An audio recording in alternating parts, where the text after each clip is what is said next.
Hello everyone, मैं आप सभी का आपके अपने चैनल में स्वागत करती हूँ। आई होप कि आप सभी लोग अच्छे होंगे। आज की वीडियो में हम लोग एनबीएस का प्रीवियस ईयर क्वेश्चन देखने वाले हैं, जो कि पीजीटी हिस्ट्री का क्वेश्चन है। तो चलिए हम लोग देखते हैं किस तरह से एनबीएस में क्वेश्चन पूछा जाता है। यह सितंबर 2019 का क्वेश्चन है।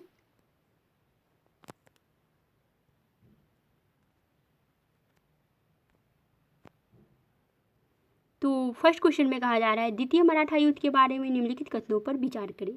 ईस्ट इंडिया कंपनी द्वारा लड़ा गया दूसरा मराठा युद्ध पेशवाओं की ओर से था, जिसे पेशवाओं के अधिकार विनियोग के खिलाफ उठे मराठा विरोध को शांत कराने के लिए माना जाता था। सेकेंड ऑप्शन में कहा जा रहा है, इस दूसरे मराठा युद्ध की सफलता के फलस्वरूप महाराजा रणजीत सिंह और ईस्ट इंडिया कंपनी के बीच संघर्ष हुआ।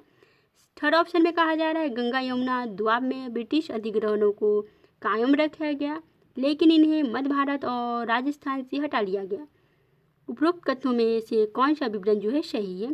फर्स्ट में कहा जा रहा है 1 और 2, सेकेंड है 1 और थर्ड में है केवल 1, और फिर फोर्थ में कहा जा रहा है केवल थर्ड। बताइए आप लोग कौन सा ऑप्शन राइट होगा? तो ऑप्शन नंबर थर्ड राइट होगा, केवल फर्स्ट ऑप्शन जो है राइट है, क्योंकि फर्स्ट ऑप्शन में कहा जा रहा है ईस्ट इंडिया कंपनी द्वारा लड़ा गया दूसरा मराठा युद्ध जो था पेशवाओं की ओर से था। दूसरा मराठा युद्ध जो था पेशवाओं की ओर से लड़ा गया था, जिसे पेशवाओं के अधिकार विनियोग के खिलाफ उठे मराठा विरोध को शांत कराने के लिए माना जाता था। तो फर्स्ट ऑप्शन राइट है। बाकी सेकेंड और थर्ड जो है रॉन्ग है, क्योंकि इसमें कहा जा रहा है इस दूसरे मराठा युद्ध की सफलता के फलस्वरूप महाराजा रणजीत सिंह और ईस्ट इंडिया कंपनी के बीच संघर्ष नहीं हुआ था रणजीत सिंह से। फिर थर्ड में कहा जा रहा है, गंगा यमुना द्वीप में ब्रिटिश अधिग्रहणों को कायम रखा गया, लेकिन इन्हें मध्य भारत और राजस्थान से हटा लिया गया। ये भी रॉन्ग है। तो चलिए फर्स्ट ऑप्शन राइट है। अब हम लोग नेक्स्ट क्वेश्चन की तरफ चलते हैं और देखते हैं क्वेश्चन नंबर सेकेंड उसमें क्या कुछ कहा जा रहा है।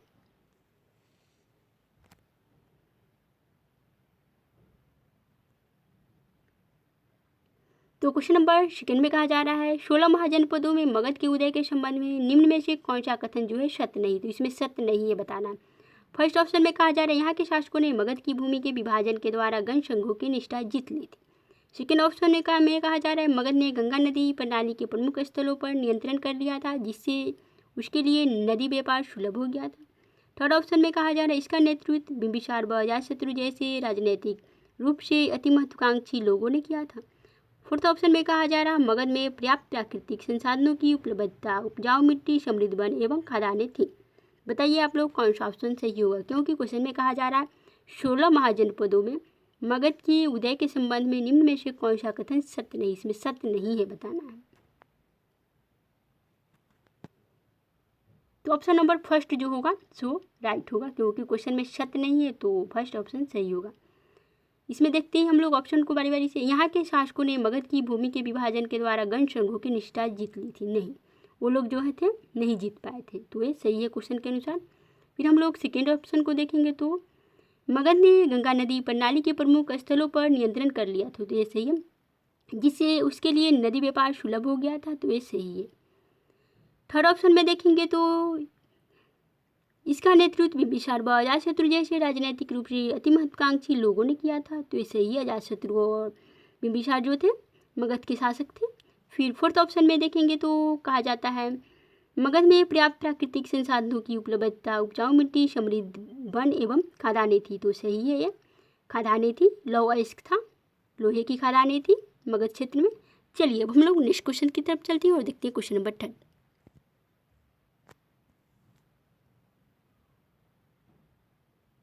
तो क्वेश्चन नंबर थर्ड में कहा जा रहा है, निम्नलिखित में कौन व्यंग कवि था? फर्स्ट है जाफर जटली, सेकेंड है बली दखनी, थर्ड है मिर्जा मोहम्मद रफ़ी सौदा, फोर्थ है मीर तकी मीर। बताइए आप लोग कौन सा ऑप्शन राइट होगा? तो ऑप्शन नंबर फर्स्ट राइट है, जाफर जटली व्यंग कवि थे। चलिए अब हम लोग नेक्स्ट क्वेश्चन की तरफ चलते हैं और देखते हैं क्वेश्चन नंबर फोर्थ। तो क्वेश्चन नंबर फोर्थ में कहा जा रहा है, किस मुगल बादशाह ने अंग्रेजों की ईस्ट इंडिया कंपनी को वह शाही फरमान जारी किया जिसने उसे 3000 रुपये के वार्षिक भुगतान के बदले शुल्क जो है मुक्त व्यापार की अनुमति दी? ऑप्शन नंबर फर्स्ट है बहादुर शाह, सेकेंड है शाह आलम, थर्ड है जहांदार शाह, फोर्थ है फारूक सियर। बताइए आप लोग कौन सा ऑप्शन राइट हो? तो क्वेश्चन में जो है वह पूछा जा रहा है, किस मुगल बादशाह ने अंग्रेजों की ईस्ट इंडिया कंपनी को वह शाही फरमान जारी किया था? तो फरमान जारी किया था और 3,000 रुपये के वार्षिक भुगतान के बदले शुल्क मुक्त जो है व्यापार की अनुमति दे दी थी। 3,000 रुपये वार्षिक कर देना पड़ता था और व्यापार जो है शुल्क मुक्त कर दिया था। कौन सा बादशाह था? तो ऑप्शन नंबर 4 राइट है, फारुखसियर था। चलिए अब हम लोग नेक्स्ट क्वेश्चन की तरफ चलते हैं और देखते हैं क्वेश्चन नंबर 5।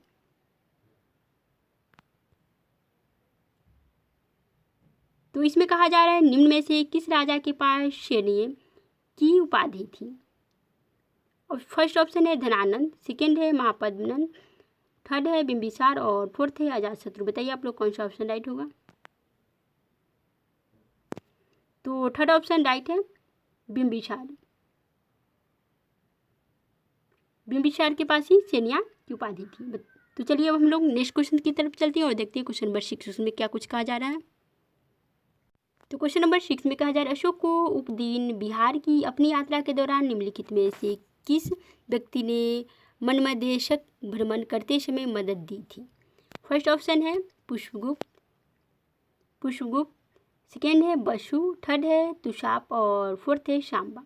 तो ऑप्शन नंबर 4 राइट होगा, शांबा। तो चलिए अब हम लोग नेक्स्ट क्वेश्चन की तरफ चलते हैं और देखते हैं क्वेश्चन नंबर 7 उसमें क्या कुछ कहा जा रहा है। तो क्वेश्चन नंबर 7 में कहा जा रहा है मुगल काल के दौरान मीर बख्शी के कार्यालय के बारे में निम्नलिखित में से कौन सा कथन सत्य नहीं है? तो सत्य नहीं है बताना है। फर्स्ट ऑप्शन में कहा जा रहा है वह खुफिया विभाग का प्रमुख था। सेकेंड में कहा जा रहा है उसने सम्राट की नियुक्ति के लिए उम्मीदवारों को प्रस्तुत किया। थर्ड में कहा जा रहा है राज्य के सभी उच्च अधिकारियों की नियुक्तियों के साथ साथ सभी पदोन्नति के मामले चीफ बख्शी से होकर गुजरे। और फोर्थ में कहा जा रहा है उसने युद्ध में सैनिकों को सुव्यवस्थित करने का प्रबंध किया। बताइए आप लोग कौन सा ऑप्शन राइट होगा?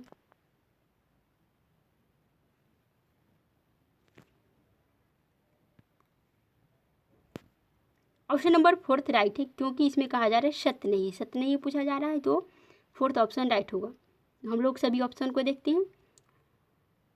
क्वेश्चन में कहा जा रहा था जो वह था क्वेश्चन मुगल काल के दौरान मीर बख्शी के कार्यालय के बारे में निम्नलिखित में से कौन सा कथन सत्य नहीं? तो 4th ऑप्शन राइट होगा, उसने युद्ध में सैनिकों को सुव्यवस्थित करने का प्रबंध किया। ये सही है क्वेश्चन के अनुसार। फर्स्ट ऑप्शन जो है उसमें कहा जा रहा है वो खुफिया विभाग का प्रमुख था, तो मीर बख्शी जो था वो खुफिया विभाग का प्रमुख था। सही है। उसने सम्राट की नियुक्ति के लिए उम्मीदवारों को प्रस्तुत किया, ये भी सही है। थर्ड में है राज्य के सभी उच्च अधिकारियों की नियुक्तियों के साथ साथ सभी पदोन्नतियों के मामले चीफ बख्शी से होकर गुजरते थे, तो भी सही है। परंतु क्वेश्चन के अनुसार 4th ऑप्शन राइट है, क्योंकि इसमें सत्य नहीं पूछा जा रहा है। तो चलिए अब हम लोग नेक्स्ट क्वेश्चन की तरफ चलते हैं और देखते हैं क्वेश्चन नंबर 8। तो क्वेश्चन नंबर 8 में कहा जा रहा है निम्नलिखित में से कौन बीना का एक कुशल वादक था? फर्स्ट ऑप्शन है शाहजहां, सेकेंड है अकबर, थर्ड है जहांगीर और फोर्थ है औरंगजेब। बताइए आप लोग कौन सा ऑप्शन राइट होगा? ऑप्शन नंबर 4 राइट है और औरंगजेब। तो औरंगजेब जो था बीना का एक कुशल वादक था। चलिए अब हम लोग नेक्स्ट क्वेश्चन की तरफ चलते हैं और देखते हैं क्वेश्चन नंबर 9 उसमें क्या कुछ कहा जा रहा है। तो इसमें कहा जा रहा है कैथोलिक चर्च की निम्नलिखित किस एक्यूमेनिकल काउंसिल को धर्म सुधार विरोधी आंदोलन के मूर्त रूप के बतौर वर्णित किया गया है? फर्स्ट ऑप्शन है काउंसिल ऑफ दी लातेरन 1512 से 1517, सेकेंड है काउंसिल ऑफ ट्रेंट 1545 से 63, थर्ड है काउंसिल ऑफ कॉन्स्टेंट 1414 से 18, फिर फोर्थ है काउंसिल ऑफ वेटिकन 1869 से 70। बताइए आप लोग कौन सा ऑप्शन राइट होगा? ऑप्शन नंबर सेकेंड राइट होगा, काउंसिल ऑफ ट्रेंट 1545 से 63 ईस्वी। चलिए अब हम लोग नेक्स्ट क्वेश्चन की तरफ चलते हैं और देखते हैं क्वेश्चन नंबर 10। तो क्वेश्चन नंबर 10 में कहा जा रहा है निम्नलिखित किस ग्रंथ में सबसे पहला विवरण स्पर्श पद से संबंधित उस सामाजिक समूह के अर्थ में मिलता है जिसे जन्म के आधार पर अस्थायी रूप से अछूत माने जाने की निंदा की गई थी? फर्स्ट ऑप्शन है विष्णु धर्मसूत्र, सेकेंड है आपस्तंभ धर्मसूत्र, थर्ड है मानव धर्मसूत्र और फोर्थ है गौतम धर्मसूत्र। बताइए आप लोग कौन सा ऑप्शन राइट होगा? तो ऑप्शन नंबर 1 राइट होगा, विष्णु धर्मसूत्र, क्योंकि क्वेश्चन में जो है वो पूछा जा रहा है निम्नलिखित किस ग्रंथ में सबसे पहला विवरण स्पर्श यानी अछूतों से संबंधित है। पद से संबंधित उस सामाजिक समूह के अर्थ में मिलता है जिसे जन्म के आधार पर अस्थायी रूप से अछूत माने जाने की निंदा की गई, यानी निची जाति के लोगों को ही अछूत माना जाता था। तो ऑप्शन नंबर 1 राइट है, विष्णु धर्मसूत्र। तो चलिए अब हम लोग नेक्स्ट क्वेश्चन की तरफ चलते हैं और देखते हैं क्वेश्चन नंबर 11 उसमें क्या कुछ कहा जा रहा है। क्वेश्चन नंबर 11 में कहा जा रहा है भारत पर अपने छापे के दौरान महमूद ने निम्नलिखित में से किस बात का प्रदर्शन नहीं किया? फर्स्ट है तुर्की घुड़सवार सेना के तेज आंदोलन का, सेकेंड है साहस और उद्यम की भावना का, और थर्ड है अस्थायी संस्थानों के निर्माण की क्षमता का, फोर्थ है इस्लाम के दुश्मनों के खिलाफ चौतरफा युद्ध छेड़ने की गाजी की भावना का। बताइए आप लोग कौन सा ऑप्शन राइट होगा? क्योंकि क्वेश्चन में कहा जा रहा है भारत पर अपने छापे के दौरान महमूद ने निम्नलिखित में से किस बात का प्रदर्शन नहीं किया था।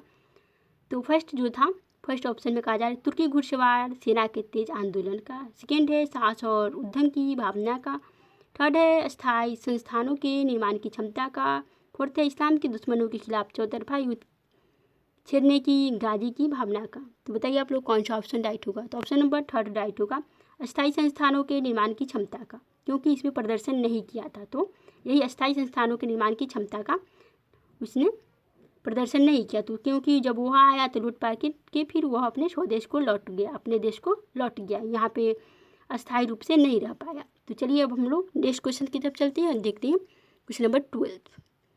और क्वेश्चन नंबर 12 जो है आज की वीडियो का लास्ट क्वेश्चन है।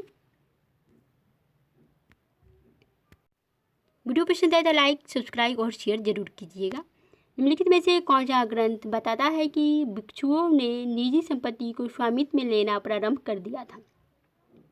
फर्स्ट है मूल श्रवास्तिवादिनी विनय, सेकेंड है मिलितपन्हो, थर्ड है गाथा सप्तशती और थर्ड है एरिथियाई सागर का पेरिपल्स। बताइए आप लोग कौन सा ऑप्शन राइट होगा। ऑप्शन नंबर फर्स्ट राइट है मूल श्रवास्तिवादिनी विनय, तो फर्स्ट ऑप्शन राइट है। चलिए अब हम लोग आज के लिए इतना ही रहेगा, फिर मिलेंगे नेक्स्ट वीडियो में। तो आज के लिए इतना ही रहेगा, तो चलिए वीडियो पसंद आए तो लाइक, चैनल को सब्सक्राइब और शेयर जरूर कीजिएगा।